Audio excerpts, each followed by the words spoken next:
Alrighty, so I haven't been doing this for a while, which is a very late night review, though most likely this video will not upload until tomorrow. And also, as I said in the previous video, I apologize to Portland Timbers and Orlando City fans because remember how I predicted that that was going to be the final of the Leeds Cup? And yeah, both of those teams didn't even make it out of the round of 32. But what we also saw in terms of these Leeds Cup round 32 action is there were a couple of games that definitely surprised a lot of people in terms of some teams that weren't expected to win move on to the next round. Though we did see some teams that were favorites to move on into the next round were able to do so, and one of those teams is FC Cincinnati. Though they definitely didn't make it easy for themselves in this game against Santos Laguna, and in some way, this game was kind of similar to what we saw for the majority of the game against NYCFC, where the finishing was just not there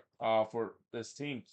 And it also doesn't help the fact that they gave up a goal literally on the first shot of the game to Santos, and it was a gift too, as Lozano, of course, gets the goal for Santos Laguna, which, by the way, that is the first goal that Santos Laguna has scored in this Leagues Cup. You remember in the previous two times that they, of course, played, they did not score a goal in the group stage, both against Atlanta and DC United. And really, this goal was all happening because Awazim forgot that yeah, Lozano does not play for his team because he basically just gave it straight to Tim at the back. That is probably the worst place you can give the ball to your opposition, as you're the kind of like the last defender. And yeah, just like that, Santos gifted a goal here to go 1-0 up. Medina looked for a second for Santos, but he missed wide there. But then in the 11th minute, on Cincinnati first shot, it's in the back of the net as Lucas Oriano would score a banger and a half. I mean, he's known to score that this season, but he scored here to tie the game up at one apiece. And then he were looking for another one just about 15 minutes later, but this time he was denied by Acevedo in the 26th minute. By the way, Acevedo, he's pretty much the not only one of the biggest reason why Santos is in the round 32, but he's kind of the reason why this went to a PK shootout because again, besides the bad finishing that Cincinnati had, Acevedo was really good in this game and was trying to keep Cincinnati off the score sheet as long as possible, especially after the equalizer. Kubo then hits it over from close range, as I thought since he has the momentum, they were looking for the lead, and they had a chance to do so when a penalty was given to Cincinnati after Santa Maria brought down Kubo in box. So Kubo, of course, won the penalty. He has a chance to take it. But Acevedo says no. He denied him from the spot in the 36th minute. And hey, look, they did take the lead for good in the 37th minute when Buka puts it into the back net. The problem was the flag did not agree with that. It was disallowed for offside. It was on the attacking sequence as well. And then Valenzuela would hit Cincinnati was pushing late to get the lead, but instead, we head to halftime, 1-1 in this game. In the second half, Oriano would put it wide from long range before he puts it wide from close. Just 3 minutes later, Acosta would put it wide from close in the 60th minute. Again, it's all Cincinnati up to this point, but the problem is the clinical finishing was missing in this game, and also Acevedo definitely playing a big part in this game, keeping Cincinnati of only getting the one goal so far. Oriano then hits one right to Acevedo before Acosta would put one wide from the free kick. Santos looked like they were clearly playing for PKs, and it feels like this was kind of similar to what we saw against Atlanta, where yeah they know that they don't have the quality to go toe to toe with their opposition, so we're just gonna take our chances in terms of PK. And after all, we do have a goalkeeper in Acevedo that has pretty much been lights out in this game and was definitely lights out in the PK shootout as well. In fact, he would once again deny Sergio Santos as he's in on goal in the 82nd minute. And yeah, in the end, Santos kind of got their wish. They went to a PK shootout. But unfortunately, this time it was not meant to be for them, as in the end, Cincinnati was able to win the PK shootout. And really, the only difference was Lopez actually puts one into the Bailey to win the PK shootout for Cincinnati in round six. It definitely went on for a while. It looks like nobody could miss in the PK shootout, but obviously Lopez was the first one to miss, and it's unfortunate for him. It happened in the sudden death in round number six, and yeah, in the end, Cincinnati again. It wasn't pretty. They move on to the next round of the Leagues Cup. The shots in this one, 20 shots for the 9 that Santos had, 2 shots on goal for the 7 that Cincinnati has. 6 shots off target for the 3 that Santos had, 2 shots on blocked for the 6 that Cincinnati had, and possession-wise, 58% possession compared to 42% possession that Santos Laguna has. And by the way, I wrote the board so fast in order for me to do a late night video like this. I didn't even look at the bracket again to see who each of these teams are going to be facing in the next round. Well, actually, I did look at some of the bracket, but I'm actually not quite sure exactly what who Cincinnati is going to face. So if you're a Cincinnati fan, you probably will know who, of course, we face. And also, let me know in the comments below in the comments to tell about what your team gonna face, because again, there's a lot of teams that I'll mention in this review that they of course move on to the next round, but I forgot where they of course uh is going to be playing because I didn't look at the bracket before I start recording to do this review. I'll probably look at the bracket when I switch up to the second board to find out who each of these teams is going to play next in the next round. With that being said, moving on in the next match, we got Columbus versus Sporting KC. So this was a game that kind of played out as you would expect it. You knew that Columbus was going to easily win against Sporting KC, and I also had a feeling it was going to take a while for Columbus to get things going because, again, this team hasn't played a competitive game in quite so while. I know they play a friendly against Aston Villa, but friendly is nothing compared to an actual competitive game, especially in a game like this is a knockout kind of game. And again, it took a while for them to get going, but once they get going, oh boy, yeah. If for Sporting KC, this is where they should have took their chances in the first half, because once Columbus got going, yeah, you know you're not going to stop the Crew. Though early on, not much happened in the beginning of the game as the Crew was still shaking off that competitive rust. The first shot of the game did see Rossi puts it high from close range before Tommy looked like he got the opening goal of the game. Unfortunately, the flag did not agree with him here as it was offside. We then go for a period where not much really happened. Post game would deny Clujo from close range before Ramirez would puts one onto the roof of the net. One thing I didn't write is the fact that Sporting KC had a lot of possession, at least early in this game, but again, they weren't really creating too much chance against this Columbus team. Ramirez would puts one onto the roof of the net before Cucho puts it wide off the deflection, and you can see Columbus definitely started to ramp up the pressure. It feels like they finally got that rust out of their system. They were looking to try to get the opener. Rossi would heads one that was clear off the line by Libo and actually smothered by Polkman, because Libo not only cleared that one off the line, but he kind of put the ball still in a dangerous position before Polkman was able to smother that one. On the other end, Hagen would deny Showery from close. That was probably the most dangerous chance that Sporting Casey had all night, because, just 7 minutes later, Rossi would score from Cucho to give Columbus a 1-0 lead. I mean, you knew it was coming with the way that Columbus was started to look like the most out. They're going to get the opening goal, and that's exactly what they did. And we head to halftime with the Crew leading 1-0. In the second half, Farsi had a shot that took a deflection and hits the side netting. It was all Crew early in this one. They completely took control of this game. Sporting Casey was clearly pinned deep. Moreira then puts one into the stands from long range, but then in the 57th minute, Rossi would score again. This time he score a great goal here, though. That's probably questionable defending there from Sporting Casey, especially comes off of a quick throw. I think Volader basically was trying to clear that one away after he actually intercepted the quick throw in, but instead he just kind of played it right into Diego Rossi. Yeah, that's the wrong man to play to when he has space to shoot. So yeah, that made it 2-0 in favor of Columbus. Post game then denied Cucho, but Columbus did get a second crack of it, though Cucho did hits it just to post game. By the way, did Cucho get on the score sheet in this one? No, he did not get on the score sheet in this one, but it doesn't matter because we know this Columbus team. It's not just about Cucho. They have plenty of arsenal in their team in terms of the goal scoring. But the Cucho at least did get on the assist chart because this of course was part of it. Again, this is what I wrote. This is like the crew that I know of, and that's bad news for Sporting KC, because once Columbus get going, and especially with SKC having a tough season, yeah, you're not gonna stop the defending MLS Cup champion. Post game then denied Rossi from long range, but this is when the dam really started to broke. In the 76th minute, literally just came on the pitch to make his debut. Juan Jones would score his first goal for Columbus. He scored from Russell Rowe to make it 3-0 in favor of Columbus. Well, what when we have one debut score, why not make it another debut of getting a score? As just a couple minutes later, and also just coming on the pitch a couple of minutes, making his debut, Jalen Campos would score to make it 4-0 in favor of Columbus. And as I said, first goal for the Crew up to this point. Again, the dam just completely broke now. Columbus was just piling it on, and it could have been 5-0 when Russell Rowe was in on goal there, but unfortunately he wasn't able to put this one on target. Rare thing to say from Jason Russell Rowe. He's had a great season this year, and it's rare to see him not having the composure to tuck that one away. But yeah, in the end, Columbus pretty much run away with this one. They win 4-0 in this one, and I know that they of course are going to be playing against Inter Miami in the next rounds. But the shots in this one, 19 shots for the free that Sporting KC had, 1 shots on goal compared to 10 that Columbus had, 5 shots off target compared to 1 that Sporting KC had, 1 shot that was blocked compared to 5 that Columbus had,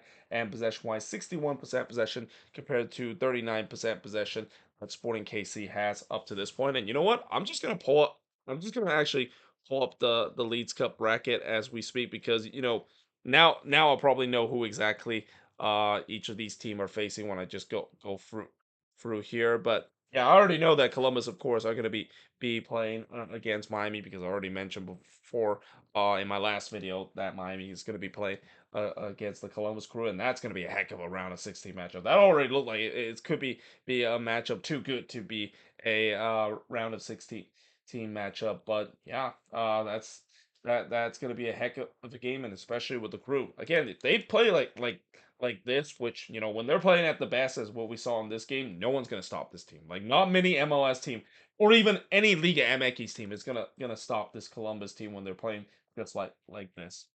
Now, moving on in terms of the next match is Mazatlán versus DC. So I gotta say, Mazatlán, they pretty much took control of this game, though it kind of helped the fact that they were up a man for a majority of this game. And again, as I said in the review earlier, in terms of looking at yesterday's game, when you go down a man in the Leeds Cup, it's pretty much a death sentence because a lot of team that went down to 10 men in today in this year edition of the Leagues Cup, they don't they pretty much just folded after that.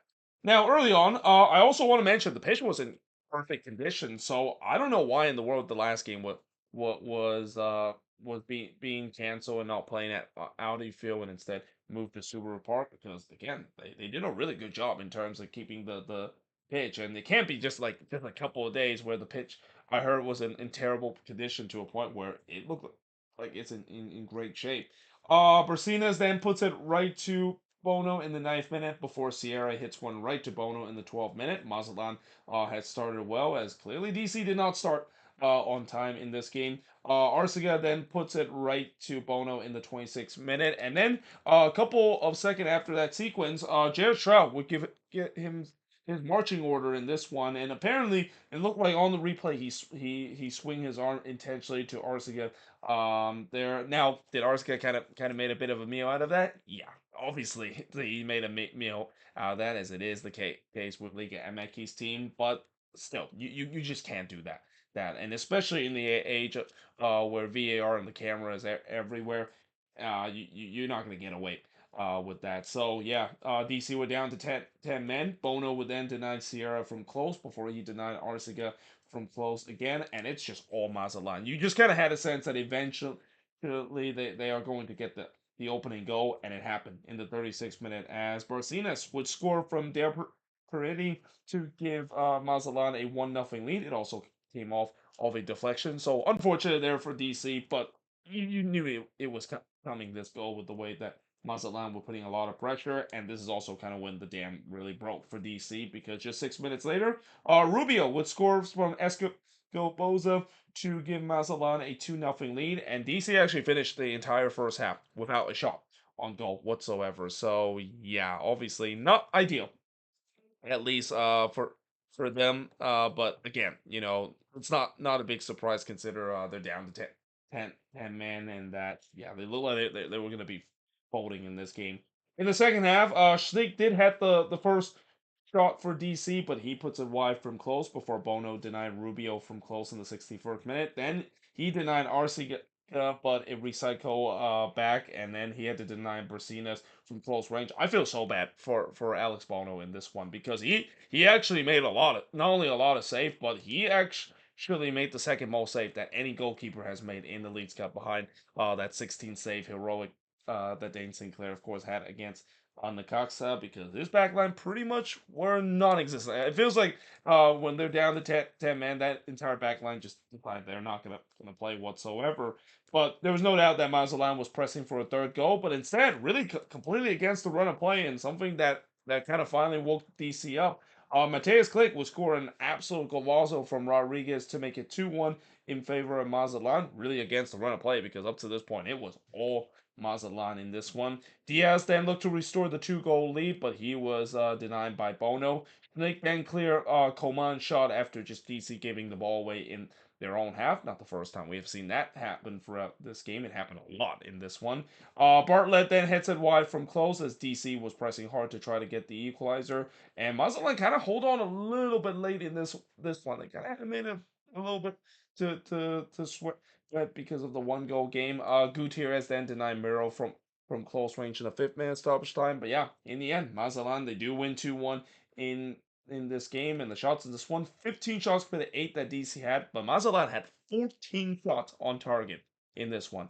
That is some FIFA level number when you see 14 of the 15 shots by Mazatlán was on target compared to just 2 that DC had. 2 shots off target with none that Mazatlán had. Only 1 shot that was blocked with a 3 that DC had, and possession wise 52% possession compared to 48% possession that DC has in this game. So yeah, Mazatlán they move on into the round of 16. It's the first time that they able to do so. I never would have thought that. I would say Mazatlán is kind of a dark horse team considered they're one of the team that is considered to be more on the lower end of Liga MX. But here we are. They're going to be moving on to the next round. They're going to be playing against Cruz Azul in the next round, an all Liga MX round of 16 matchup, and we'll see how they of course do. I mean, they're going to be heavy underdogs in that game, knowing Cruz Azul is definitely one of the teams that is a heavy contender for potentially winning this competition. But for DC, yeah, that's got to be frustrating. I mean, again, they play so well back in the first game of the Leeds Cup, but and then they also play so well against Santos Laguna here. But man, after the red card happened, and I would say even before the red card happened, they was just never in this game. And Charlie Saint is going to be very disappointed of how they just kind of almost no show in this game against Mazatlan. Now, moving on, in the last game on this board, we got Philly versus Montreal. So this game also kind of finished the way I thought it was going to be. Obviously, I knew the Union was heavy favorites coming into this game against Montreal, and they did exactly that by getting a convincing 2-0 win. Again, pretty much empty stadium in this one due to inclement weather. The entire Northeast was hit by pretty bad weather. Philly was one area to do so. So as a result, pretty empty stadium. Although even without the inclement weather, I don't know if there was a lot of fans gonna attend this one. As you know, this is where we really started to see the attendance start to become a problem in the Leagues Cup. If you thought the round of 32 in these knockout round would get more fans into the stands, yeah, unfortunately you're not. That's not kind of the case, and this is where all those crowd that has been talked about how this Leagues Cup and the boycott has been successful. Now they're going to point these kind of evidence as an example of now the fans are actually not caring about the Leagues Cup. In the 9th minute, the first shot of the game did see Blake deny Duke on a 1v1 before Glasnes with the Union first shot, but he missed wide on the header. There was a huge shout for a handball though on that same sequence for the Union that was not given before Elliott would head it right to Siwas in the 11th minute, and then Siwas would deny Adeniran from close range. It was all Union. Up to this point, they had the momentum and the chances, but now can they get the opening goal? Though in the 26th minute, Martinez had a shot that was deflected wide after Montreal, of course, gave this one away, and this is Jose Martinez. That is, I actually don't know if Joseph Martinez actually played in this one, but yeah, again, not a great moment there for Montreal. They got away with one there. And then speaking of Montreal, Pierce puts it wide from close in the 33rd minute after a good game that Tom Pierce had in his debut for Montreal. very quiet game in this one against the Union. And speaking of the Union, in the first minute of stoppage time, guess who? It's Ty Baribo. He cannot stop scoring goal for the Union, and he continued to score here. And you kind of sensed that that was coming. I mean, the Union was really pushing to trying to get that opening goal, and they got it right on the stroke of halftime to lead it 1-0 heading into the second half.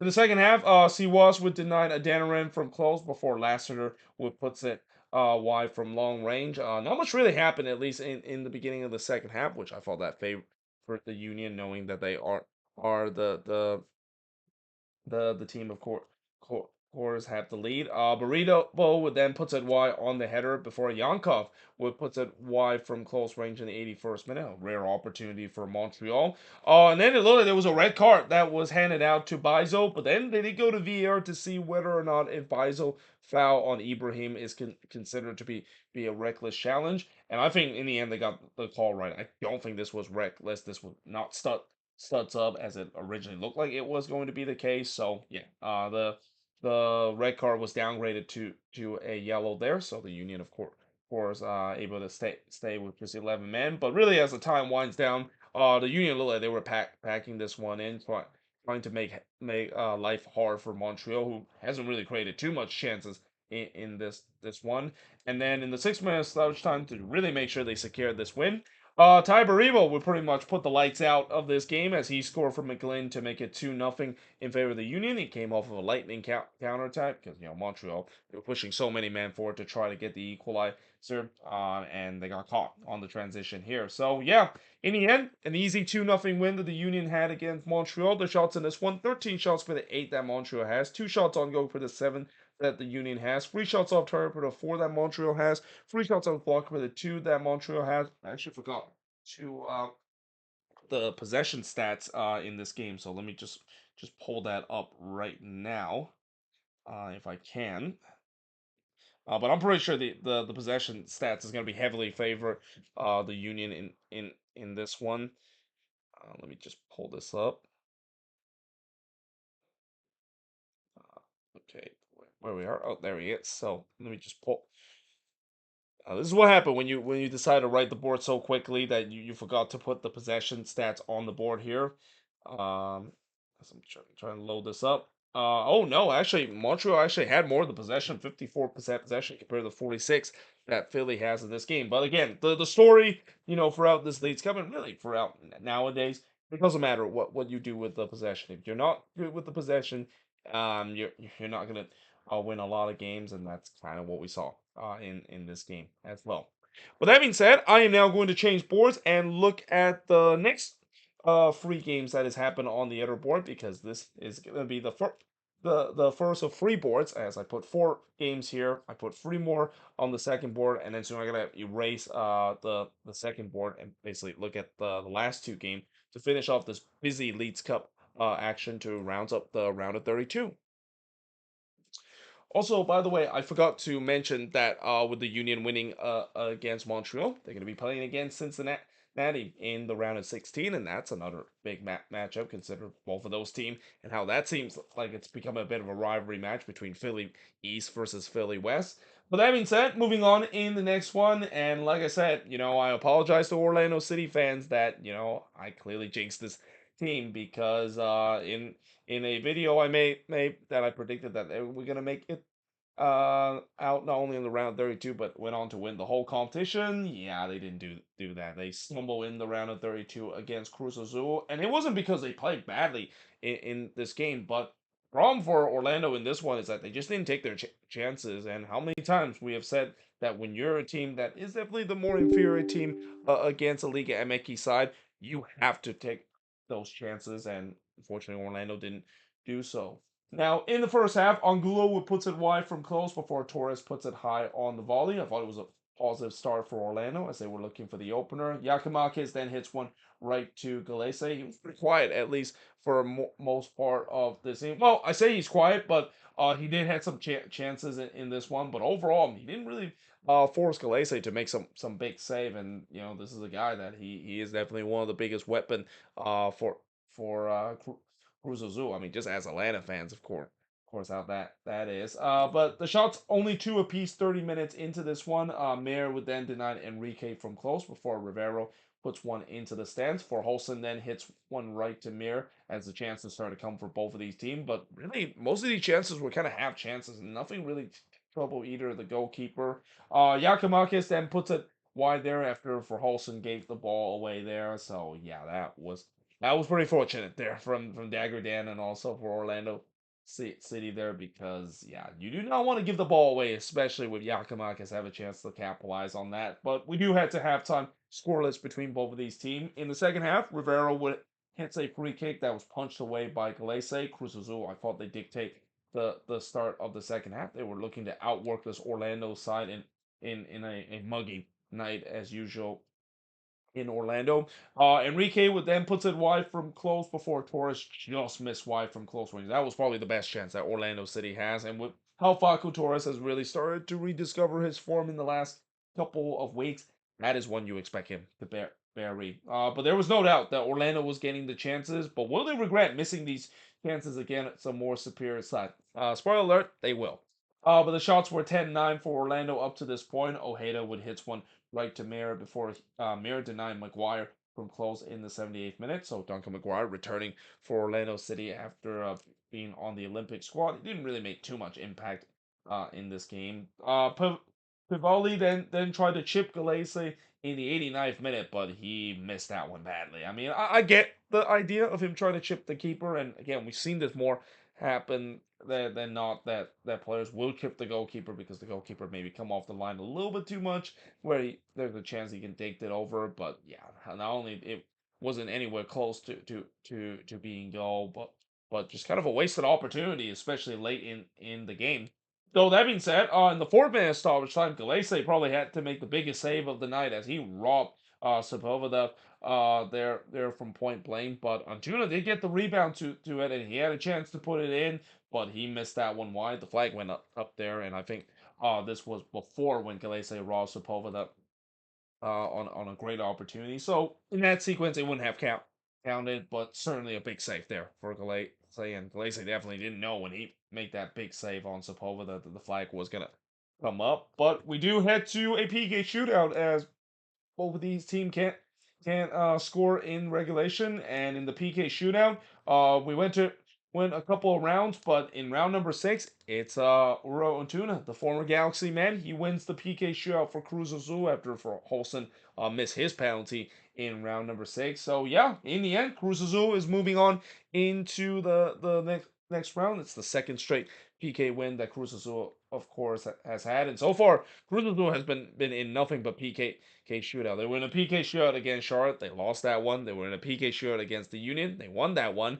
And then, of course, they were in a PK shootout again against Orlando City, but they were able to win this one. So if you're a Cruz Azul fan, it must be kind of, I don't know, how do you describe it? Kind of heart wrenching kind of Leeds Cup campaign so far with the way that every single game has to go to a PK shootout. But I guess that's why they're called Cruz Azul. They're known for some crazy kind of things. They're more known for just blowing big leads and collapsing in big moments. But at least for this team, it hasn't happened in the most vital moment. It did happen against the Union, but it didn't happen in this game of them moving on into the next round.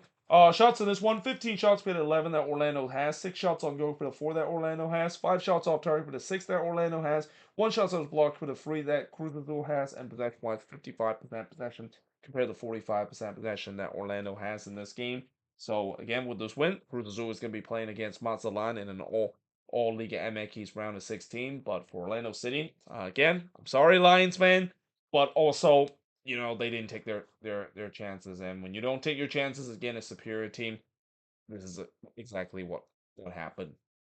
Now, moving on in terms of the next match, in a game that pretty much no one attended, that is the New England Revolution versus NYCFC. And the reason why I say no one attended is because when you look in the stands, I mean, again, for those that have said the Leeds Cup is bad and they're using the attendance as a way to kind of prove it. Well, they're gonna have a field day showing the picture of Gillette Stadium where pretty much only like 100 people attended this match. There was so many empty seats, probably even more empty than what you usually see in a U.S. Open Cup match. And that again, the weather plays a big part of it. The weather was not great whatsoever in the Foxborough area, but still, yeah, again, I think this is where now, like I said, for those people that have said about the boycott of the Leeds Cup, we're starting to see it now with the way that pretty much no one attended this game whatsoever. Now, the first shot of the game did see Gray miss wide from long range before Arriaga heads it wide from close. And for those of you that didn't attend this game or watch this game, this is why there's a chance if you're either a Rams fan or NYCFC fans want to find out what happened in this one. That's why you tune into this review and also click on the timestamp. And yes, I am gonna have a timestamp for this video because again, there's 9 games to review. This is pretty much like reviewing a match week, but only Leeds Cup edition. The shots were 4-1 for New England 15 minutes in. Wolf puts it wide from close before he missed wide from long range just 4 minutes later. And then Bobby Wood looked like he scored for the second game in a row. Problem was, the flag came up for offside. And it's a shame that it came up because that was a great goal there from Bobby Wood. But yeah, the goal, of course, was disallowed. And to make things worse for New England, they gave up a penalty just a couple of minutes later. Originally, it wasn't given a penalty. They did go to VAR to see whether or not if Polster did brought down Rodriguez in the box. VAR says yes. So yeah, penalty was given to NYCFC. Santi Rodriguez steps out on the penalty, and what a cool finish that is. Trying the Panenka there and basically worked out perfectly. And again, it's a gut punch for New England, who thought that they took the lead just a couple of minutes ago, and now they find themselves down 1-0. Good news is that that lead wouldn't last long, and in fact, even better news for Bobby Wood, he would get on the score sheet eventually. He scored here from by to tie the game up at 1 apiece, and while this goal is not as impressive as the offside goal that he scored, it is still a goal, and that yeah, that level things up for New England, and then he was looking for his second goal there, but unfortunately he missed Hyde in the 45th minute, and we do head to halftime with the score tied up at 1 apiece. And then in the second half, there was no penalty given to New England after VAR deemed that Ojeda did not handball this one in the box. Man, New England, VAR is definitely not their friend in this game, and so is the offside side flag too. There's been times where they could have had a chance to score more goals, but unfortunately VAR implemented. And most of these decisions, if not all these decisions, I think is the right call on the replay. Definitely didn't look like Ojeda kind of made himself bigger there to handball this one into the box. Though that being said, Ivasic did deny Mijatovic from close before Wolf would hit one right to Ivasic, and this is when it kind of started becoming the Ivasic show again because NYCFC was really pressing hard to trying to get the lead back. Ivasic would deny Alonso Martinez from close before he tipped Santi Rodriguez long range shot over the bar. And then Rodriguez would hit one right to Ivasic. By the way, actually, he didn't hit this one over the bar. He actually tipped this one onto the bar there that is Ayaz Ivasic. And again, it's all NYCFC up to this point, but can it be Ivasic? Because besides the PK goal that he conceded, he's been a wall in front of net. He's single-handedly trying to carry this New England team to potentially getting a late winner or even go to a PK shootout.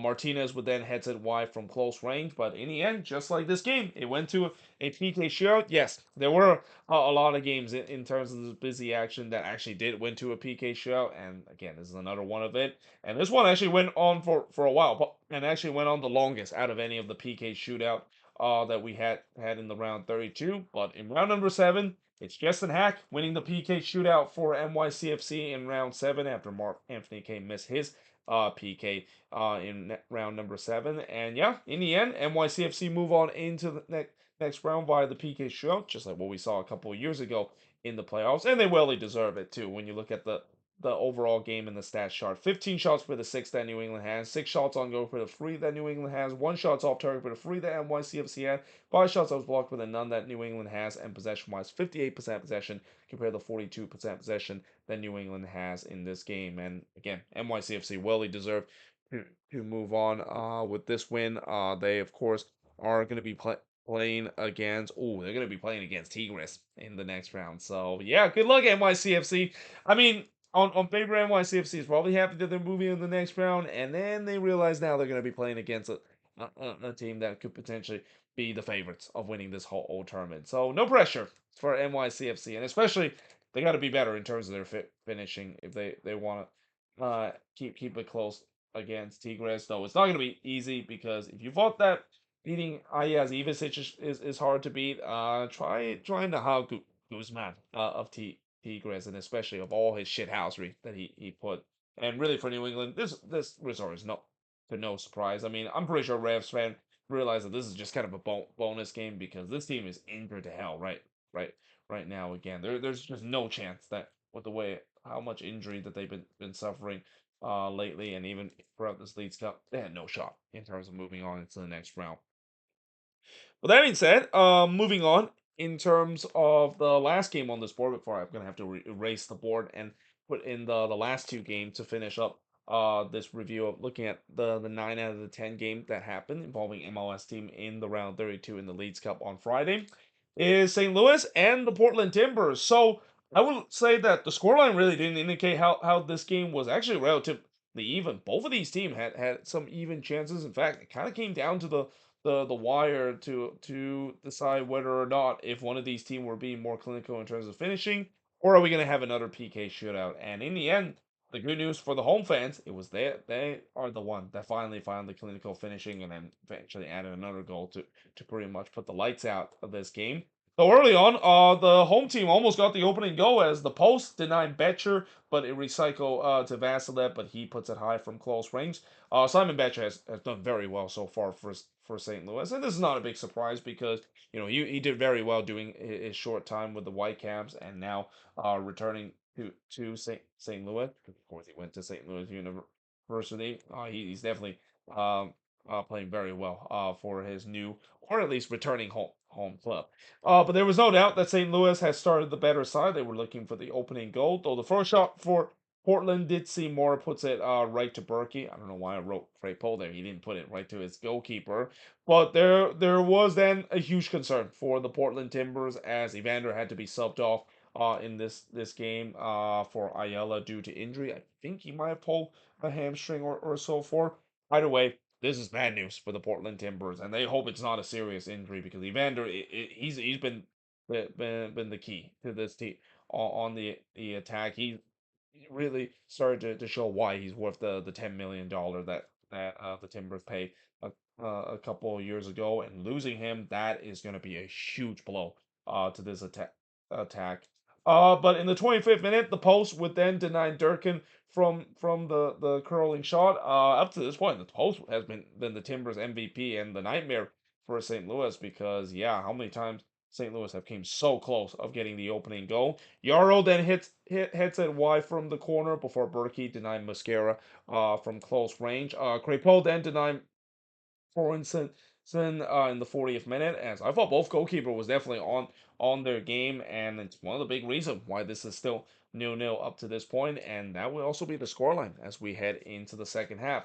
In the second half, Sorensen would hit it wide from close before Rodriguez missed wide on the volley, but then the 51st minute, we finally have the opening goal of this game, and it's Cedric Hoischer that scores the opening goal for St. Louis, and it took a fortunate bounce off the deflection that plays right into the hand of Cedric Toysher. Something that you saw St. Louis capitalize a lot of that in the first year in their MLS season. Not so much in the second season. I mean, the second season has been nothing but bad luck for St. Louis. But good on them. The fact that they finally got their old mojo of some lucky charm goes their way. Though unfortunately for St. Louis, that lead barely lasted 3 minutes because on the other end, Claudio Bravo absolutely hits this one on a knuckler. I mean, that ball knuckles so much that Roman Berkey, even though he's been bailing out this St. Louis team time and time again, he's not getting to that one. In fact, no goalkeeper in the world was getting to that one.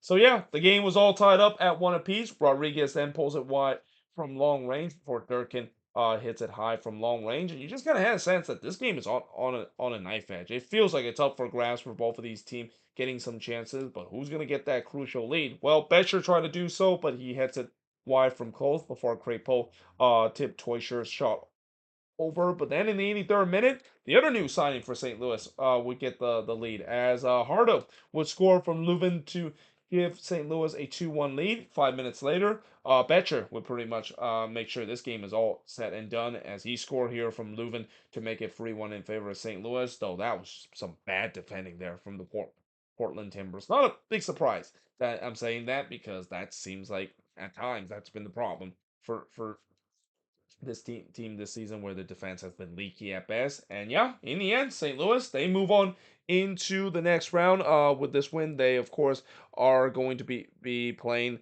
against Club America again. And let's just hope that, at least in the St. Louis perspective, it's not going to be like what happened last year in the Leagues Cup when they got absolutely demolished by Club America. Though something tells me it could be that could be the case, especially after Club America look like they are also one of the favorites after moving on and beating a team that I thought was a dark horse coming into this tournament, that is Atlas, but America had no problem handling them. But the shots in this one, 19 shots for the 12 that the Timbers had, 8 shots on goal for the 5 that St. Louis had, 6 shots off target for the 2 that the Timbers had, 1 shot that was blocked for the 6 that St. Louis had, and possession-wise, 56% possession compared to 44% possession that St. Louis had in this game. Overall, I think both of these teams played relatively well in this game, but unfortunately, in knockout football, one team has to lose in a good contest. That's what we saw in this one, and it's unfortunate that the Timbers came on the wrong end. I mean, I would say they will still have some tough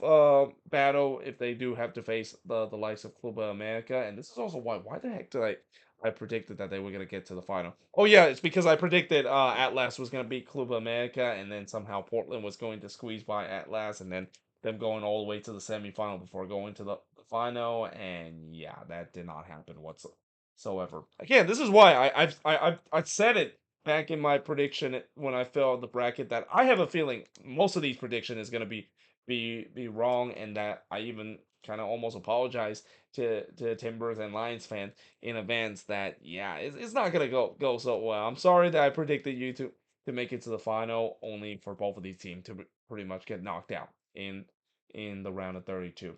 But that being said, I am now going to erase this board and put up the notes for the last two games, as we got two more games to look at in this late night review of reviewing 9 out of the 10 games that involving MLS team in this Leagues Cup on this busy Friday night. All right, so now moving on into the next game, and this is a game where you know how this season I've talked about how many times when you don't put away your opponent and you don't get that killer second goal, it's going to come back to haunt you. This game is an exhibit A of what I've been talking about because on paper, the Dynamo should have won this game easily. I mean, they were the better team in this game against Toluca. They had many chances in this one to put that third goal away and pretty much put this game to bed. And you could also argue that, they actually did get that third goal, and that third goal probably should have counted, and that maybe the Dynamo got CONCACAF in this game. But at the end of the day, the Dynamo didn't get that third goal, and it come back to haunt them in a big way. Now, in the first half, the first shot of the game did see Aliud hits one right to Volpe before Blessing would hit one right to Volpe. As I thought the Dynamo looked like they were the better team early on, but the shots were still 2-0 early 15 minutes into this game. And then the post would deny Paulinho from close in the 18th minute. And as a reminder, this is not the Paulinho that we know that you used to play for Spurs, and then of course spent a couple of years in China as well. This is the different Paulinho for Toluca, that is. But Herrera then missed an absolute sitter from close range in the 20th minute, and you know Hector Herrera would want to have this back, and especially after with the Dynamo being eliminated, you know he's going to be thinking about that chance and really many chances that the Dynamo has in this game as well. So that being said, just a couple minutes later, he would be denied by Volpe from the free kick as Houston was pressing for the opening goal. But then in the 39th minute, really kind of against the run of play, Angulo would score from Araujo to give Toluca a 1-0 lead. It took a deflection there, and again, just completely against the run of play because up to this point, the Dynamo were the better team in this game. The good news is for the Dynamo is that they waste no time to tie the game up.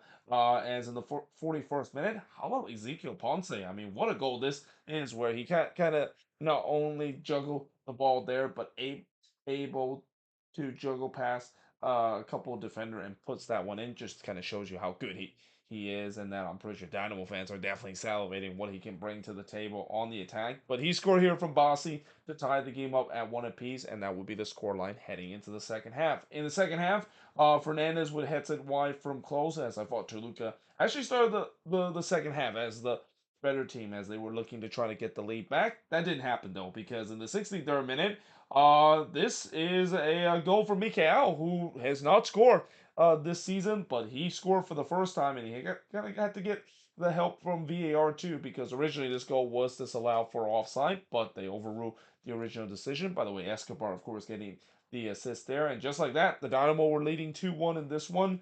Volpe then denied Anelli from close range, and then Ponce looked like he scored the third goal for the Dynamo, but VAR then disallowed this to be offside. So yeah, this is how you say kind of VAR given, VAR taken. Though again, this is also kind of a moment you could say that yeah, it feels like maybe the Dynamo got CONCACAF here, because on the replay, and they only show one replay out of this. I don't know why they didn't show more replay of it. I had to kind of go back in that one replay a couple of times. I mean, I'm kind of questioning who exactly is offside in this play. I'm guessing maybe Mikael is in an offside position when that ball was headed in. And again, you don't have to touch the ball, but if you're in the direction of the ball that's headed in and you're in an offside position, they're gonna call that being offside. And I guess maybe Mikael was in the direction. I mean, I feel like in many ways it was kind of harsh, because yes, Mikael maybe was in the vicinity when that ball was headed in, but I don't think he kind of screened the keeper to a way that, Volpe actually got the attention of the referee, thinking that he was screened by Mikael, and Mikael was in an offside position, but it didn't look like that way. But nevertheless, the goal was chopped off. There was no doubt the Dynamo was cooking. They were opening this Toluca defense at will, and they looked like they're trying to make it 3-1, and then they made it 3-1 again in the 71st minute. This time though, once again the goal was disallowed for offside. So the Dynamo was trying to maybe break a record in terms of league scale, how many goals that they can score while they're offside. Though this one, it was much more clear. It was pretty clear that Bossy was a step ahead of the last defender. Though Clark would then deny Fernandez from close, and as the time winds down, Houston, they kind of start to sit deep and look to hold on to the lead. Which, when you decided to do that, even if you're in your home building, it doesn't usually go so well. Well, they did have a chance to put it away as Herrera looked to do so, but he missed that one wide. And then Morales would hit one right to Clark before Ruiz would boots one into the stands. But then and actually I didn't write this on the board. I forgot to write the tying goal for Toluca. But in the 6 minute stoppage time, it would be Lopez, the one that scored from Dominguez to tie the game up at two apiece. Literally the last kick of the game as well. Literally in the 7 minute of stoppage time. So yeah, again, as I mentioned before, when you don't put the game away, you let your opposition hang around even to the very end, you're gonna get punished. And the Dynamo got punished because of it. So as a result, we go to a PK shootout, and in the PK shootout, that Lopez guy that get the try and go at the death of the game. Well, he would get the winning penalty kick shootout too. So you talk about a double wham for the Dynamo, not only giving up the tie and go to Lopez, but just to add insult to injury, the same guy that you gave up the equalizer to force the PK shootout would be the same guy that beat you in the PK shootout and scored the decisive PK shootout as well. As he did that in round number 5 after Inelli missed the only penalty in round 4 for Houston, and really the only penalty kick out of the PK shootout. So yeah, in the end, Toluca they are able to move on into the next round. They kind of did the same thing that the Colorado Rapids did in the last game against Leon, where Colorado, of course, scoring late, and they of course are able to get the win while knocking out Leon in the process. But yeah, this time it's a Mexican team that is able to do that, and the shots in this one, 13 shots per the 9 that Toluca has, 5 shots on goal compared to 8 that the Dynamo has, 3 shots that was off target for the 4 that Toluca has, 1 shot that was blocked for the none that Houston had, and possession-wise, 52% possession compared to the 48% possession that Toluca has in this game. What a big missed opportunity this is for the Dynamo. Again, on paper, they were the better team in this game. When you don't put away your opposition, that's exactly what happened. And now, only Dynamo fans will be thinking of the what ifs, but they're gonna have to be thinking about the what ifs for the next couple of weeks. With the way that what if they did actually put away this game, and what if those goals that they didn't get called disallowed, if it count, this would have been a whole different story. It would be Houston that would be moving on to the round 16 instead of Toluca.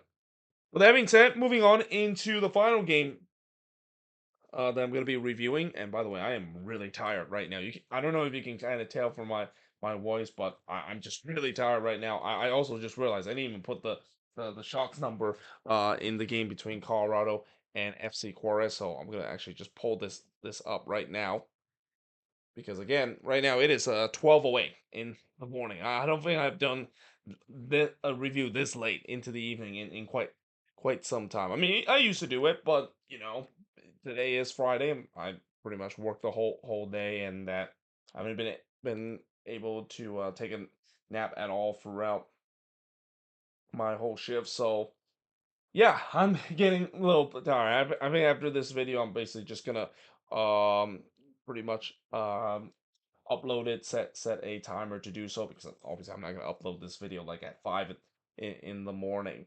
But that being said, moving on into the last game on this board, which is the Colorado Rapids versus FC Juarez, and I gotta say, Colorado, they almost did the same thing that Houston did. They almost make the same mistake of not putting this game away and let their opponent hang in as long as possible, and also allowing them to have a lot of pressure right into stoppage time. Well, the good news for Colorado is that they survived in this game against FC Juarez. And when I say they survived, they barely survived in this game against FC Juarez. FC Juarez was putting so much pressure that if this game would have gone maybe a couple more minutes, I would not be surprised FC Juarez would have got the late equalizer and do the same thing that Toluca did to the Houston Dynamo. Now, the first shot of the game did see Navarro hits it right to Jurado before Bassett would heads it wide from the corner in the 7th minute, as I thought the Rapids looked like they were the better team early. They were looking to try to get the lead, but instead, it's FC Juarez that gets the lead in the 18 minutes. It's Zaldivar, the one that gets the lead for FC Juarez, but yeah, Stefan, again, this season, there's a reason why Stefan has been a goalkeeper that is way below par of what he should be, and also there's a reason why he's no longer considered to be on the national team because yeah, it's these kind of moment that is the case. He just gave up a juicy rebound as a result. It puts right into Zaldivar path, and Zaldivar says thank you very much. He buries that to give FC Juarez a 1-0 lead. Velopando then puts it high from close before Torres puts it wide from close in the 22nd minute. But then the 27th minute, Colorado ties the game up. And talk about gifts. The Rapids themselves got a gift too, as Lewis would score from Navarro here to tie the game up at 1 apiece. This came after Navarro picked off one of the Juarez player at the back there, or I would say more like pickpocket one of the Juarez player at the back there, and just like that, the Rapids ties the game up at 1 apiece. Jurado then denied Mihajlovic from close in the 37th minute. The momentum was definitely with the Rapids up to this point. They were pressing to try to get the lead up to this point, and they had a chance to do so as a penalty was given to them after VAR deemed that Abrela did handball this one in the box. So here comes Mihajlovic, a chance to give the Rapids the lead from the spot, and he does exactly that. So it's 2-1 up to this point. So FC Juarez did have one more chance to at least tie it before halftime, but Stefan was able to deny Villalpando from close, and we do head to halftime with the Rapids leading 2-1. In the second half, Navarro would head it wide from close, but then in the 58th minute, Colorado would make it a 3-1 game as Calvin Harris would score here to make it 3-1, and yeah, that was not great defending whatsoever from FC Juarez in terms of the set pieces. And guess who is the guy that is at the main culprit in terms of the bad defending? That's right.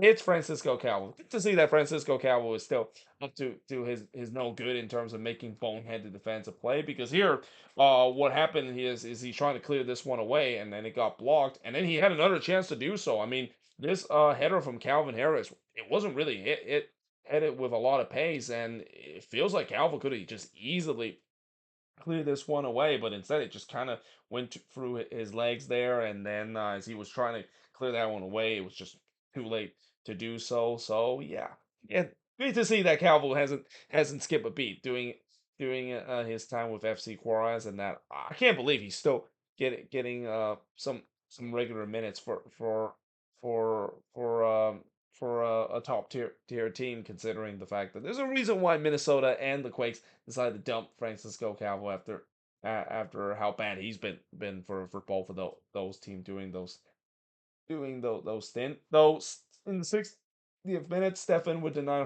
Hurtado from close before a penalty was actually given to Juarez after VR deemed that Roland brought down Hurtado in the box, and it's the right call. I mean, you can see it was just a rash challenge there from Roland to dive in there. I mean, you could also argue he probably handball as he was trying to slide tackle there to bring down Hurtado, but again, just a rash kind of foul there that Connor Rowland commits, and that allows Hurtado a chance, who of course won the penalty. He took the penalty here, a chance to get one back and bring this a game on as well, and he does. So yeah, that made it 3-2 up to this point, and this is when I started to have flashback of this game because again, when you don't when you I mean, I know the Rapids are sitting in a comfortable position, but yeah, now that it's a 3-2 game and knowing FC Cross has the ability to score another one, this could get a little nervy for the Rapids. Stefan then denied Valeris as he was in on goal in the 74th minute. Again, the momentum was clearly with Juarez. They were looking to trying to get the equalizer. The Rapids clearly need to ride out this momentum storm that Juarez was putting. And to be fair, they did. Navarro would puts it wide from close in the 76th minute before Larraz puts it high from long range. Colorado was pressing back. They were looking to restore their 2-goal lead. Larraz then blasts one high from close range. And then we had a situation where one of the Juarez assistant got sent off, and apparently I think he got sent off because he was very frustrated with the way that I think Calvo was the one that was on the ground. And he was kind of bleeding, and eventually they had to, instead of kind of bandage him up, they decided to bring a swim cap to him to protect. I mean, it doesn't get more CONCACAF or more Leeds Cup after dark kind of stuff when you see the fact that hey, we don't have any bandage, so why not just put a swim cap on Calvo head, and that will do it. Though again, one of the assistants were not happy because the medical attention was relatively slow, and yeah, he of course was giving his marching order, and again, this is when things are starting to get wacky with the game getting late in right now. I mean, I say late in, but it was still 9:30. But as we get deeper into the night, there's going to be a lot of Leeds Cup after dark shenanigans that's going to happen. In fact, we would get 10 minutes of stoppage in this one, which is kind of frustrating because I was really hoping this game will end soon so I can start the review of yesterday game and then of course do the review of today game before not have to go this deep into the night still reviewing games. But that being said, in the first minute of stoppage time, Torres would hit one right to Stefan before Zaldivar would hit the side netting, which kind of fooled the Juarez fans that was in attendance. There were actually a pretty good number of Juarez fans actually showed up in this game. But there was no doubt the Rapids were holding on for dear life here. Stefan would deny Zaldivar on the doorstep of goal. In fact, he denied him twice on the doorstep of goal. I have no idea how Zaldivar did not put this one in. And then Valeris would put it into the Rockies in the 10th minute of stoppage time, and that was kind of the last chance that FC Juarez would have. As in the end, the Rapids, they just about survived this game. They won 3-2 in this one. The shots in this one, I didn't write it here, but I have it here on the league website. 23 shots with the 16 that the Rapids had. 9 shots on goal compared to 5 that the Rapids had. 9 shots off target compared to 8 that the Rapids had. 3 shots on block compared to 2 that FC Juarez has. And possession wise, let me go back to here. It's going to be 62% possession compared to 37 or 36%. Or no, I'm sorry.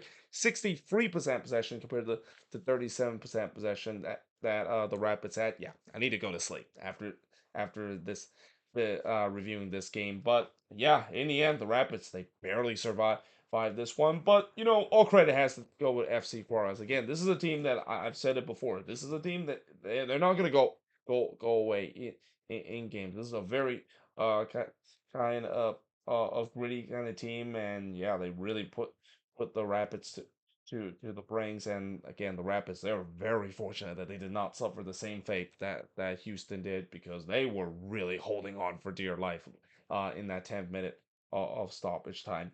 But there you have it. That is pretty much it in terms of looking at all of these games from the round of 32. Of course, again, this is where the other issue with the Leeds Cup that I don't think that the organizer realized that when you decided to put the round of 32 game on a Thursday and a Friday, that means you're not gonna have games on the weekend, and it's just it's weird scheduling. And I heard that they're gonna have the round of 16 game that's gonna be happening on Monday and Tuesday. So you're gonna tell me that some of these teams are only gonna get like 2 day rest for the round of 16?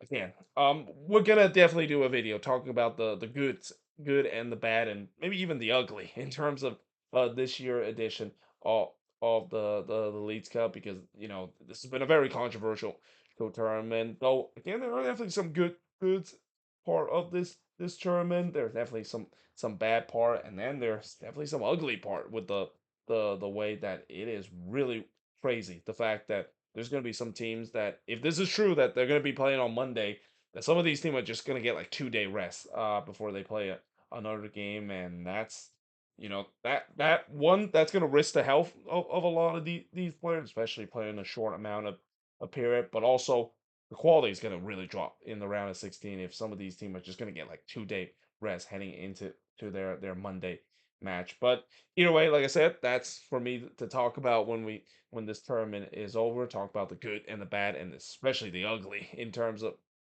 this tournament and this edition of the Leeds Cup as well. But until then, hope you guys enjoyed this video. If you do, make sure you guys leave a like, smash the subscribe button. Let me know in the comments below, what do you think of all of these games I review in the round of 32, at least for the Friday game that is. But until then, hope you guys enjoyed this video, and I will see you guys next time.